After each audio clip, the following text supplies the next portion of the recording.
Hi, Conn. Hey, Daniel, it is a pleasure to welcome you to Get Connected. I know you're one of the most sought-after speakers and authors in the world, and we've got your brand new book in hand. Congratulations. Thanks so much, and thanks for having me. Good to talk to you. What is it like now that you're so sought after? Do you remember back when you were trying to think what you wanted your purpose in life to be?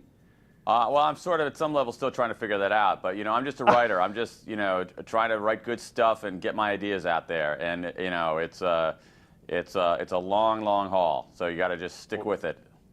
Wow. Two great books, Thanks. New York Times bestsellers, deservedly so. You weren't done. You've come out with another factor of success, and you say in this new book that we all need to understand sales better. That's absolutely right, Conn. I mean, if you look at what people do on the job, let's look at the numbers.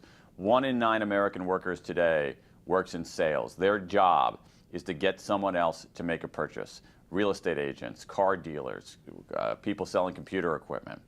But what's interesting, even more interesting perhaps, is that if you look at what those other 8 in 9 people are doing, they're selling too.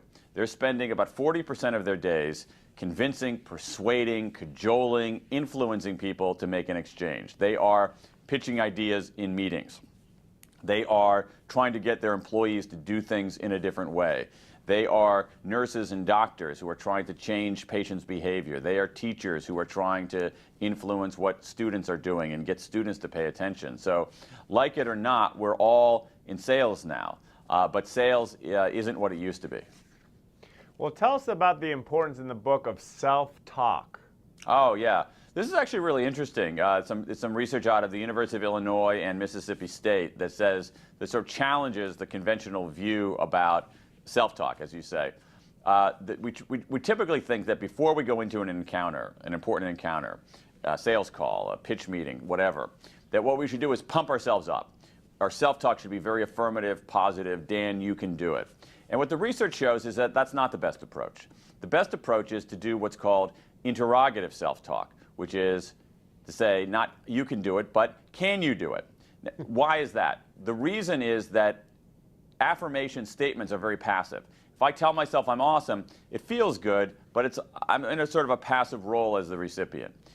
When you ask questions, again, whether to yourself or to others, it inevitably elicits some kind of response. So if I say to myself, let's say I'm going in to pitch a new book, Dan, can you do this? Rather than you can do it.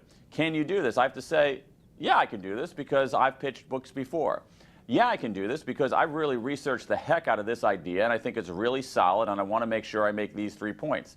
Yeah, I can do this. I know that Maria over there always has a problem with everything that I propose, but I have one really good argument that I think can reach Maria, and so I got to remember to mention that. So what am I doing when I say, can you do this? Can you do this spurs me to prepare, to rehearse, to get ready. And so it ends up being a much more muscular form of self-talk than the kind of Bella Caroli, Stuart Smalley, you can do it approach. I love that. Tell us why it's so important to listen, because we think sales is all about talking. Exactly. I mean, this is one reason why very strong extroverts don't do very well in sales, because they don't listen well enough. That listening is at the heart of one of the most important abilities in sales, which is attunement, perspective taking. Can you understand something through someone else's perspective? Can you see the world through their point of view? That requires listening, active, real listening. And I think what's troubling or difficult for us, Conn, is that when we go to school, they teach us how to read. When we go to school, they teach us how to write. But no one ever teaches us how to listen.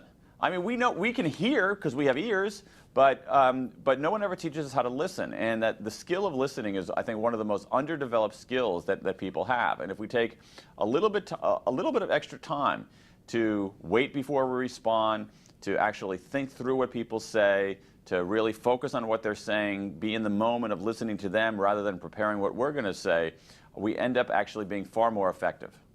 What would you like us to do today, tonight, as soon as this interview is over? One exercise, not only get the book, which I highly recommend, but what's one thing you want, just exercise to reframe how we think about sales starting now? Yeah, I mean, I'll give you one very simple thing. In this, tomorrow, the conversations you have, instead of responding immediately after somebody talks, wait 2 seconds. Just try a day of waiting 2 seconds before you respond.